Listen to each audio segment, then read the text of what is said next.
They said it never happened.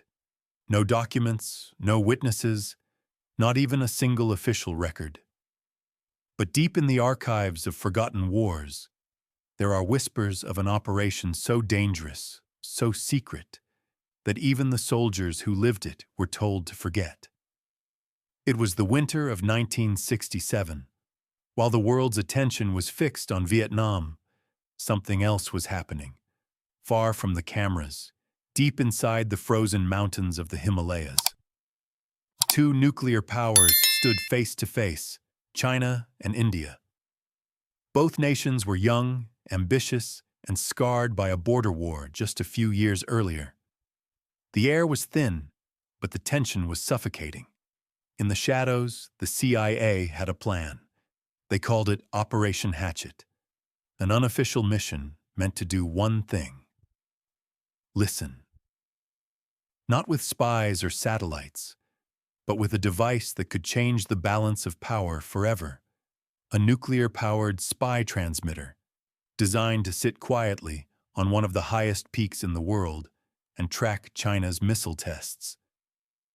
The mission required courage bordering on insanity. The transmitter, a metallic box the size of a suitcase, weighed nearly 60 kilograms and contained plutonium-238, a radioactive material that could power it for decades. But if it was lost, it could poison an entire region.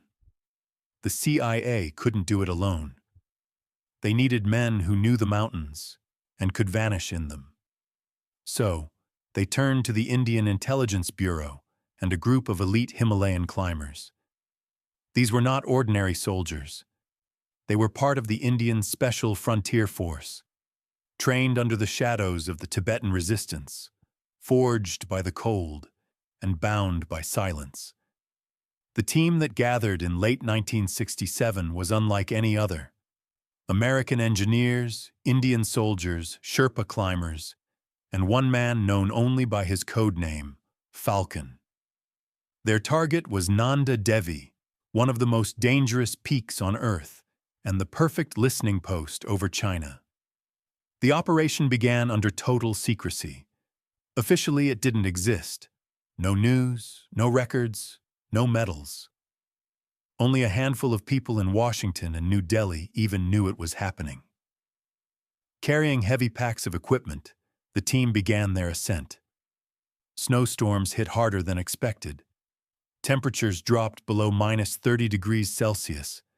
They were climbing not just against nature, but against time. Halfway up, Falcon recorded in his diary, "The mountain is alive. It listens. It knows what we carry." On the fifth day, disaster struck. An avalanche swept through one of the camps, narrowly missing the team. They lost oxygen cylinders, ropes, and part of their food supply. Still, they pressed on. But nature wasn't done. As they approached the summit, a blizzard unlike any they'd seen ripped through the range. Visibility dropped to 0. Communication with base camp was lost. They had no choice but to abandon the mission. But they couldn't take the transmitter down. It was too heavy, too dangerous to carry in those conditions. So they buried it, deep under ice and rock, planning to retrieve it when the weather cleared. It was never found again. When spring came and a recovery team returned, the device was gone. No trace, no signal. Some said it had been buried forever. Others whispered it had slipped into the glacier, melting slowly, its plutonium core spreading into the waters below. The CIA ended the mission quietly. Files were sealed. The climbers were sworn to secrecy. But in the villages near the mountain, strange stories began to spread. Animals dying near rivers, unexplained illnesses, and every few years, when the snow melted, glowing rocks appeared near the streams, as if the mountain itself was bleeding radiation. Decades later, when a retired Indian officer finally broke his silence, he said, "The transmitter wasn't lost. The mountain kept it. And it's still alive." Even today, no one knows where that nuclear device lies. But satellite readings sometimes pick up faint signals near the Nanda Devi glacier. Signals no one can explain. And so the question remains: did Operation Hatchet fail? Or did it succeed in ways we were never meant to know? Decades passed. The world changed. The Cold War ended. Empires fell. Technology ruled. But some secrets don't age. They wait. In 1993, deep inside the archives of India's Intelligence Bureau, an officer stumbled upon a classified memo labeled Nanda Devi, Level Red. Inside, there was a faded photograph, a group of climbers smiling in the snow, and behind them, half buried in ice, was a metallic box with a symbol burned into its side, a triangle with an eye in the center. The memo had one line: recover if possible. Contain at all costs, that officer's curiosity would set off a chain of events the world would never officially acknowledge. He wasn't the only one watching. Thousands of miles away, in Langley, Virginia, a CIA analyst named Eric Dalton was reading a newly declassified report from the 1960s. It described an unretrieved nuclear-powered device in the Indian Himalayas. The document was brief, but chilling. Because plutonium-238 has a half-life of 88 years, meaning the device, if still active, was still emitting deadly radiation. The risk wasn't just environmental. If anyone, a rival nation, a terrorist group, found that device, they'd possess one of the most powerful long-term energy sources in existence, enough to power a small city or a weapon. By 1995, a joint Indian-American task force was quietly formed. Their mission: Operation Silent Glacier. Its goal: find the lost device before anyone else did. Satellite scans were useless. The terrain had shifted over the decades. The Nanda Devi glacier had melted, cracked, and reformed, swallowing entire valleys. Local shepherds spoke of glowing rocks, dead goats, and strange humming sounds at night. One even claimed that the mountain breathes, a soft vibration under the ice, like a pulse. The task force moved in under the cover of a research expedition. Among them was Major Arjun Mehta, a decorated Indian Army officer and mountaineer. He'd heard the old legends, but what he found would haunt him forever. At Camp 3, nearly 17,000 feet above sea level, they detected radiation spikes. Small at first, but rising every hour. Their Geiger counters clicked faster than the heartbeat of a man in panic. Then, one night, something strange happened. The team's communication equipment, radios, GPS units, even watches, all failed simultaneously. It wasn't a storm. The skies were clear. It was as if an invisible field had swallowed them whole. The next morning, one of the climbers was gone. No footprints, no sign of a fall, just gone. Panic began to set in. The leader ordered an immediate evacuation, but Major Mehta refused. He stayed behind with two others to continue searching. Hours later, they found it. Half melted out of the glacier, the metallic box still emitted a faint hum. It was intact. The markings were still visible, the CIA symbol half erased by time. The device was warm to the touch, even in the freezing air. But before they could retrieve it, the ice beneath them cracked. The ground shook violently, as if the mountain was rejecting them. A massive chunk of the glacier broke off and fell into the abyss, taking the device and one of Mehta's men with it. That was the last anyone saw of the transmitter. The mission was terminated. All surviving members were sworn to secrecy. The official report said the team found nothing. But 2 weeks later, Major Mehta was found dead in his hotel room in Delhi. Heart attack, they said. Except, his hands and face showed mild radiation burns. The CIA quietly shut down all mentions of the operation. But behind closed doors, whispers grew louder. Because just before he died, Mehta had mailed a small package to a journalist in Mumbai. Inside was a photo, blurry, dark, but unmistakable. A metallic box, glowing faintly beneath a sheet of ice. The journalist vanished before he could publish it. His car was found near the airport, doors open, engine still running. For years, nothing more was heard about Nanda Devi. Until 2013, when a group of scientists studying glacial melt in the same region picked up strange readings again. This time, the radiation levels were higher than ever. They reported it as an anomaly.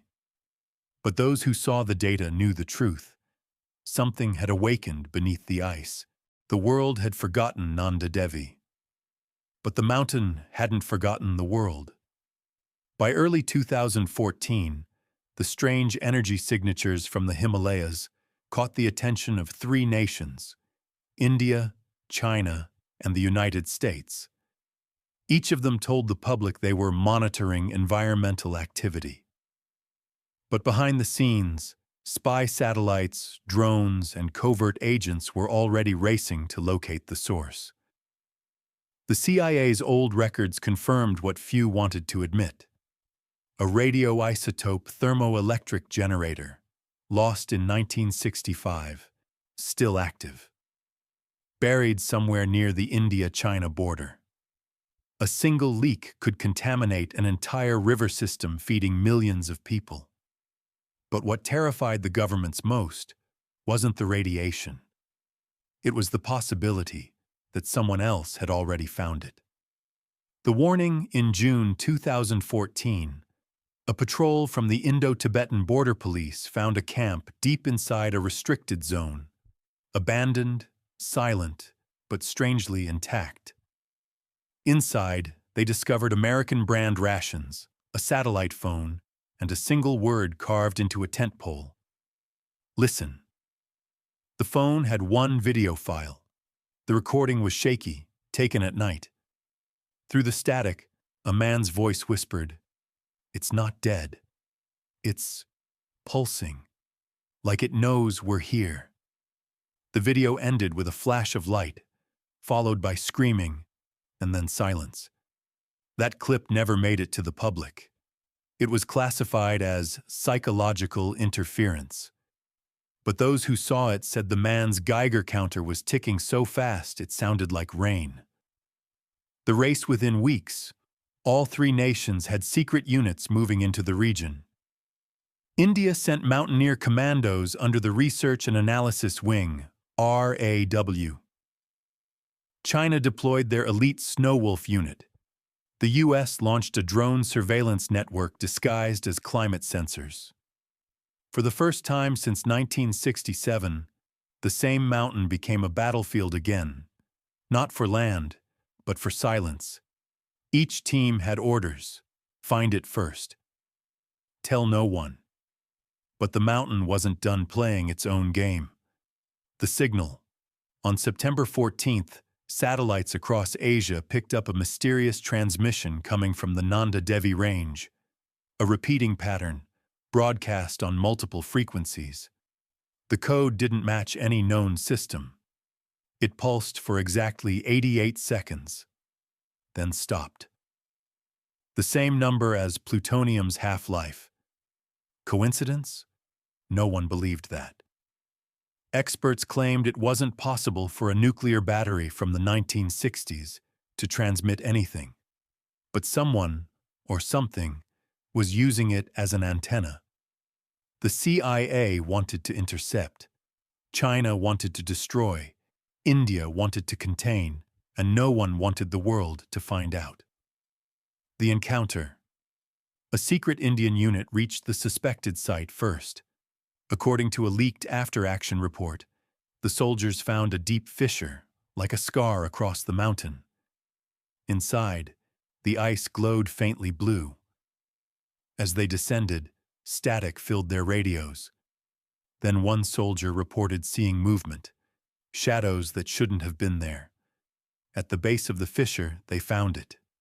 Half buried, half melted, the same metallic core described in 1965. Still warm, still humming. But this time, there were wires and sensors attached to it. Someone had been there. Recently. And just as they approached, the mountain erupted in a roar. An avalanche triggered not by nature, but by sound. The team's signal vanished. Hours later, satellites recorded a brief electromagnetic pulse over the area, enough to disable every drone and radar feed. Then, nothing. All data disappeared. The Indian government declared the area off-limits, citing geological instability. China did the same, and the U.S. stopped all communication.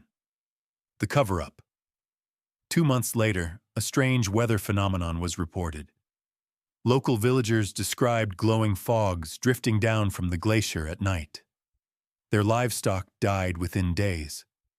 The government paid them compensation and relocated the entire population. But one man refused to leave, an old shepherd named Dawa. He told reporters, "There's a light under the ice. It's not fading, it's growing." 3 weeks later, he vanished too. The truth that never comes. In 2017, a confidential UN report surfaced briefly online before being deleted. It stated that unknown radioactive signatures were detected in Himalayan meltwater flowing into the Ganges River. The report ended with one chilling sentence: if the source is not neutralized, it may alter atmospheric readings across the subcontinent within the next decade.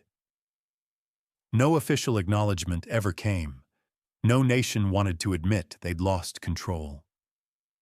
Today, satellite images show strange, symmetrical patterns appearing in the glacier, as if something beneath it is trying to emerge.